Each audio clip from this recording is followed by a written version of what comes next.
All right. Hello again, adventurers, and welcome to another exciting daily vlog. This is daily vlog number 279. Almost at 280, folks.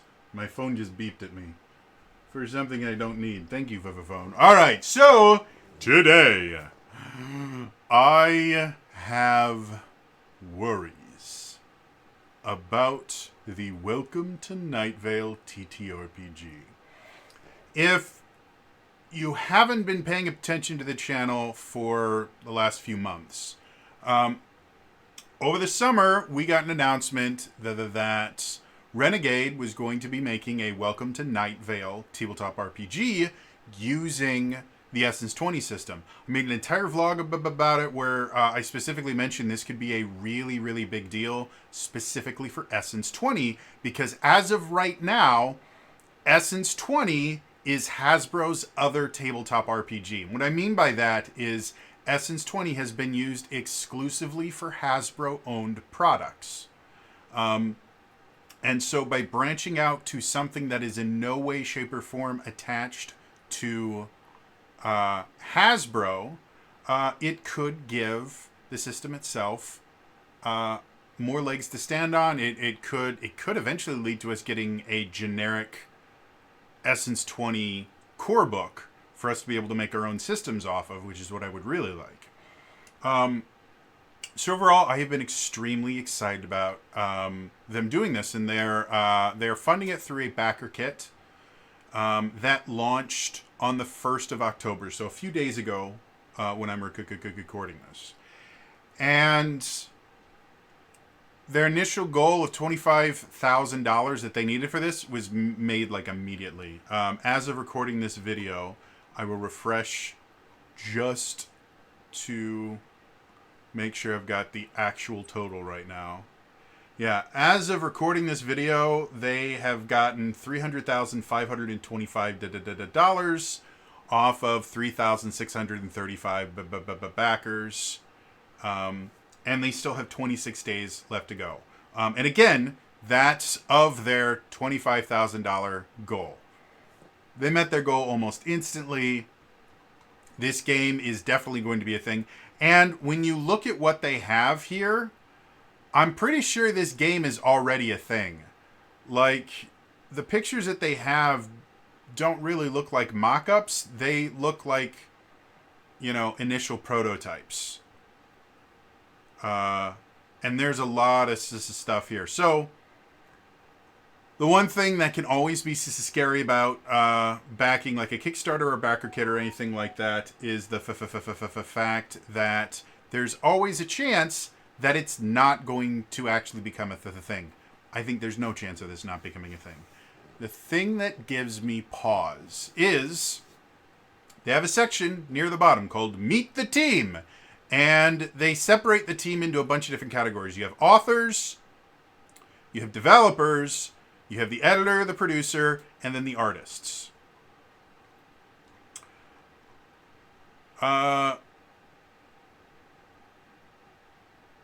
Between the authors and the developers, there's a total of 7 people listed here. 3 of them currently work full-time for Paizo. And that gives me pause. The reason being, I mentioned in my in-depth review of the first Factions in Action folio for G.I. Joe that Essence 20 was starting to get to the line of being too complicated.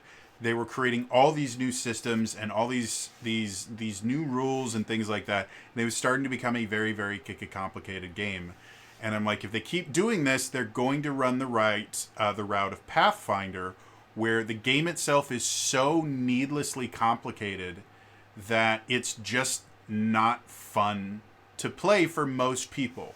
When you're playing Pathfinder or Pathfinder 2nd Edition, the real enemy of your character is not dragons or monsters or even the game master. It is the system itself. You have to fight the system to be able to get the character that you want.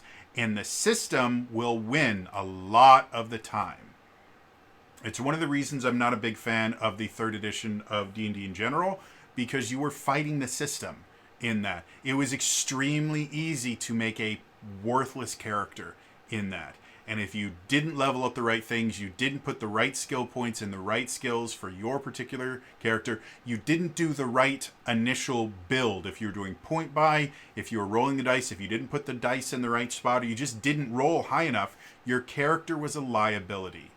And that's not something that you can really do. You couldn't really do it in 4th edition. Because there were things built into 4th edition where if you did make bad choices, you could change them. It's remarkably difficult to do in 5th edition. And most other tabletop RPGs that I enjoy do not have the ability to make a worthless character. Pathfinder, you can do it every day of the week and twice on Sundays. Same with Pathfinder 2nd edition. There are just too many rules to it. And so I've been getting a little bit worried about Essence 20 because it looks like they're going the route of Pathfinder of, well, the way we make the game better is we put more rules in it. Because more rules means it's more complex, and more complex means it's better. And if this is an indication of who they've been working with recently, then it starts making sense why Essence 20 has basically been turning into Pathfinder Light. Let me go into a little bit more into the detail. First author they list, I'm going to show you this one more time. First author they list is Rue Dickey, and they are, they have it right here.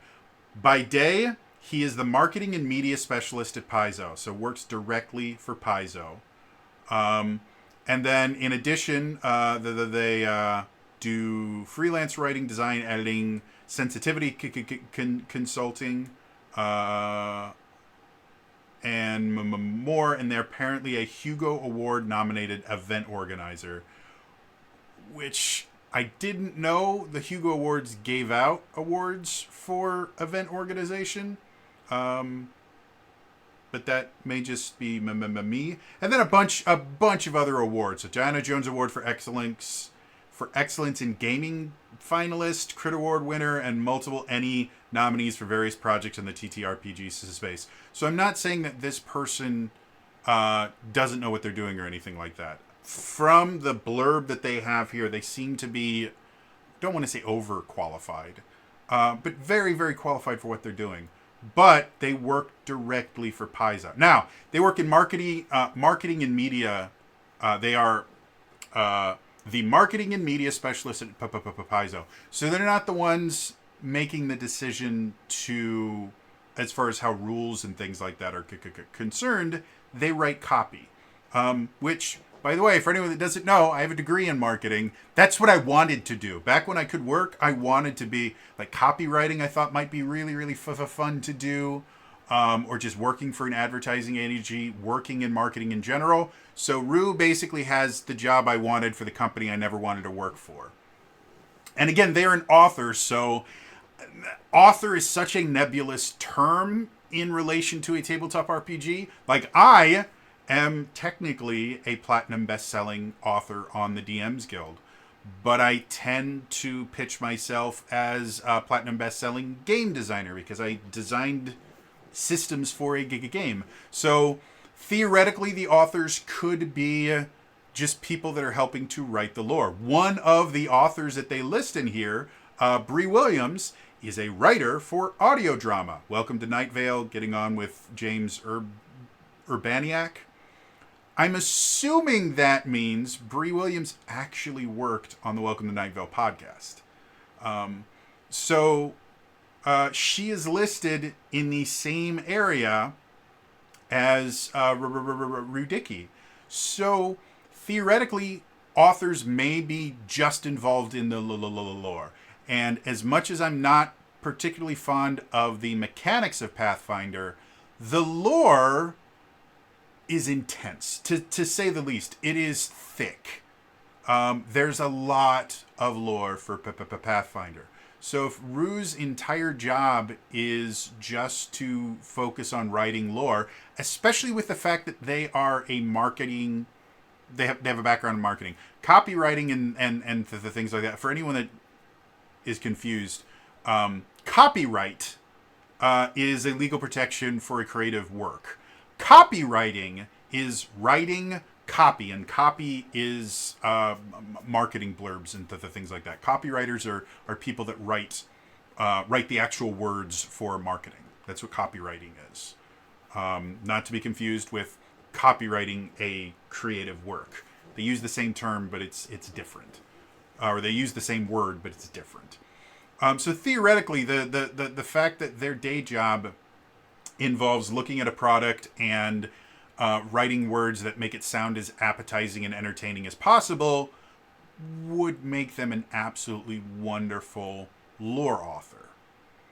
So that's possibly what they're doing. But when we move down a little bit further in the author category, we have Shay Snow. And their full-time job is developing Pathfinder Society games for Paizo. Again, I have massive problems with the Pathfinder Society specifically. It is an incredibly kind of cutthroat game system. Like something that I'm not... If you've never played Pathfinder Society, you might not be aware of this because I don't know any other organized play program that does it this way. If you play a Pathfinder Society module, you are never allowed to play it again, no matter what.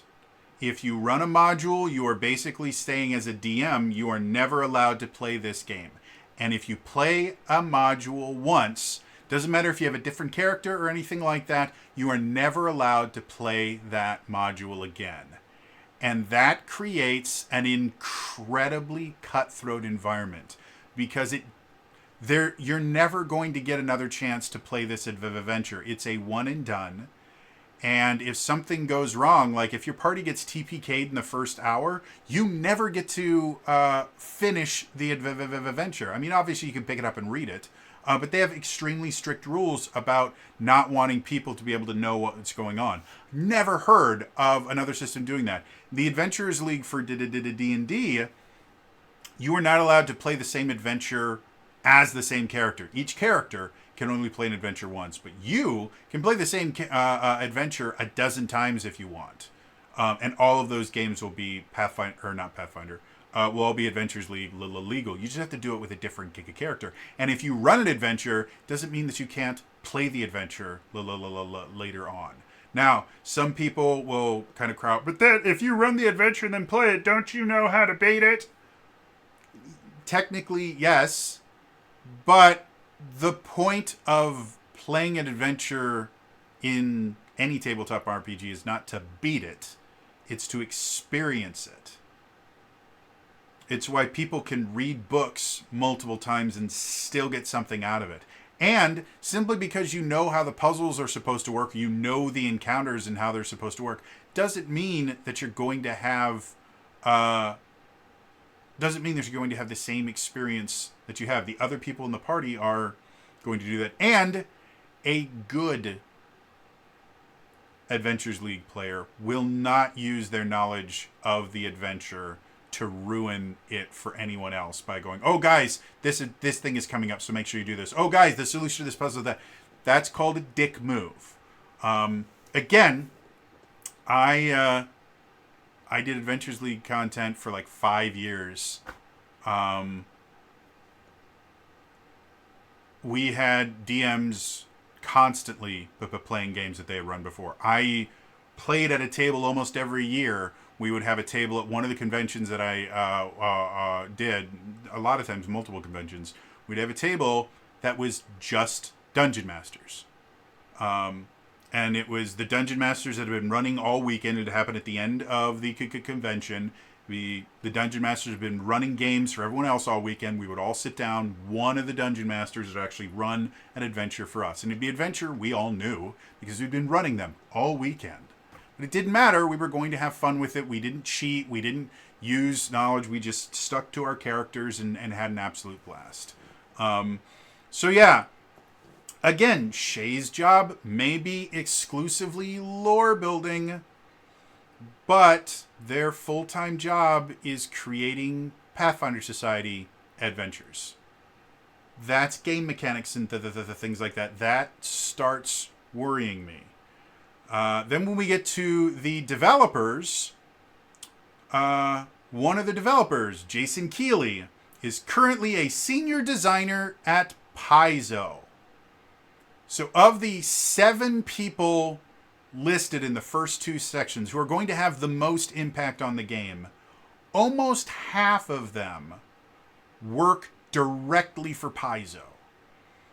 That makes me a little bit worried about this system. Because like I said, I've already been watching Essence 20 get more complicated and just less fun over and over and over again. Specifically to the point where I'm just really not a fan of the G.I. Joe RPG anymore. Because it is by far the absolute most complicated system. They have 400 bajillion factions in there. They have all these additional rules and the things like that. Like, it is a nonsense complicated version of Essence to the 20. It's not to say that Power Rangers and Transformers has not gotten more complex. They just haven't quite reached the levels of G.I. Joe. So that does give me some pause about this. At the same time, you want to know another person that is an author for this? Elisa Teague.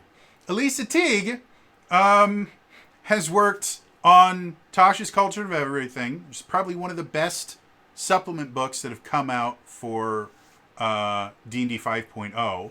She's worked on Essence 20 before. She's worked on the Marvel Multiverse RPG, apparently the Cataclysm of Kane and the X-Men books. The Marvel Multiverse RPG is really, really cool and interesting. She's also worked on a bunch of board games, including Betrayal at the House on the Hill, Talisman Kingdom Hearts, which I didn't realize was a thing until she listed it in her bio, and I immediately went out to look for it, and it's really expensive. But it's a thing! By the way, Talisman is my favorite board game ever. I play a digital version with people that I don't want to be friends anymore with, because it's an evil game. It really, really is. But it is the most fun I have had over a 72-hour single edition of a game. It takes forever to play, guys. It really, really does. Especially when you put all of the different expansions in there. Like, it's forever. But it's massively fun. It's one of my favorite games in the world. So yeah, I mean, the fact that Elisa Teague is in this is a really, really big thing. I don't know what she's done for Essence 20. But again, Tasha's was an incredibly solid book. The Marvel Multiverse RPG, I've only ever read the playtest of the core book. I don't own the book yet. I need to get it, but it costs money for some bizarre reason. So I just haven't had a chance to pick it up yet. But it's a solid book, and I really, really want the X-Men. I want the X-Men book. I've heard really, really good things about it. So things like having Elisa Teague in there, things like having Bree Williams, who apparently, again, I'm not familiar with the name, but she is a writer for audio drama and specifically lists Welcome to Nightvale. So if she doesn't like regularly work for them, she at least has actually worked on the product that they are putting in, which I think is going to be the most essential part of this being a good game. And I'm not saying that it couldn't be a good game if they didn't have anybody from the Welcome to Nightvale podcast. But if you're going to satisfy the Welcome to Nightvale podcast fans, bare minimum, you need to have a really good relationship with the people at Welcome to Nightvale, because it's not like Power Rangers where you can watch all the shows and go to the Power Ranger wiki and read the comic books and learn everything that you can about it. You know, Welcome to Nightvale, I believe they do have a wiki. But it's an audio drama. It's not the same thing, and it's a very unique audio drama.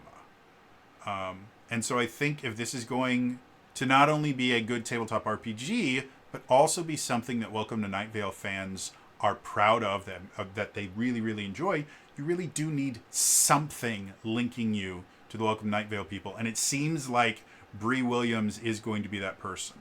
After we get to that, the editor, Nate Gerber, lists specifically, has been nerding out working on multiple tabletop role-playing games, including World of Darkness, G.I. Joe, Power Rangers, My Little Pony, and Transformers, just to mention a few. I'm assuming Nate Gerber probably just works for Renegade as an editor.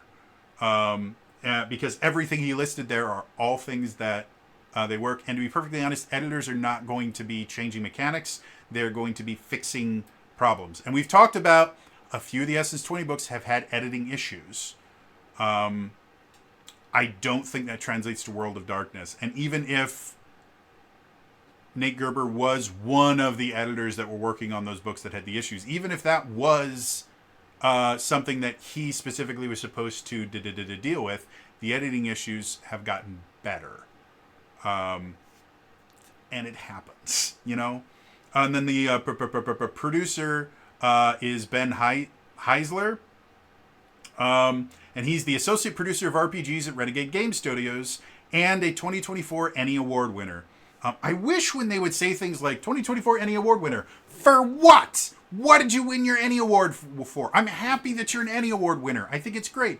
Tell us what you won it for. I want to know. Especially since it was this year. But obviously, he's the dude that produces all of the RPGs at Renegade, so of course he's going to be involved in this. And then they list two artists, which, don't get me wrong, artists are definitely going to make or break this book, as far as having a really good product. But if both authors are full-time Paizo employees that are literally like chained to the Paizo studio, it doesn't really matter. Paizo games have really good art. Like, I may not like the system itself, but if you look at like the second edition core, I've got the second edition core rulebook right here. I would pick it up and show you, but it's one of the things weighing down the shelf of this bookcase so that my microphone doesn't rip it off the wall, because that happened once to me. It's a gorgeous book. It really, really is. So the artists are not my issue. Like I said, my biggest issue is we've got someone from PFS writing. We have a senior designer at Paizo, who's one of the developers, and then one of the other authors works directly for Paizo. So those things give me a little bit of pause about this. Now, does that mean I'm not backing it? Fuck no. Still going to back it. There's going to be a link in the description. I strongly recommend that you guys back this as well, because again, Essence 20 needs to get out of Hasbro. Again, I'm not someone that thinks Hasbro is the most evil company in the world. It's a company. However, Essence 20 is exclusively Hasbro children's products. And if it's ever going to be taken seriously as a system, it has to find a way to get out of that, because otherwise people are just going to go, SS20, what's that? Oh, it's the system that the Power Rangers RPG works. Oh, it's a baby system. No, it's a great system. It's a really unique system, and apparently, since they're getting really buddy with Paizo, it's a very complicated system now. So yeah, like I said, it left a bad taste in my mouth when I saw so many people from Paizo making this. And again, this may just be me overreacting, because again, I have a bias against Paizo. I have for many years, and it is based entirely off of the interactions I have had with people that staunchly support Paizo. As a whole, those people are dicks. And something that you will always see, to the point where it's become a meme now, is anytime anyone has any kind of complaint about Dungeons and Dragons in any way, shape, or form, you know, I stubbed my toe on my D&D book. You know, Pathfinder fixes that. That's what they always do. Their favorite thing to do is go to D&D spaces and just shit on D&D. thinking that will somehow get people to play Pathfinder. And all it does is make people hate Pathfinder. So I will admit 100%, it is very, very possible that my own bias against Paizo is flavoring my opinion of this.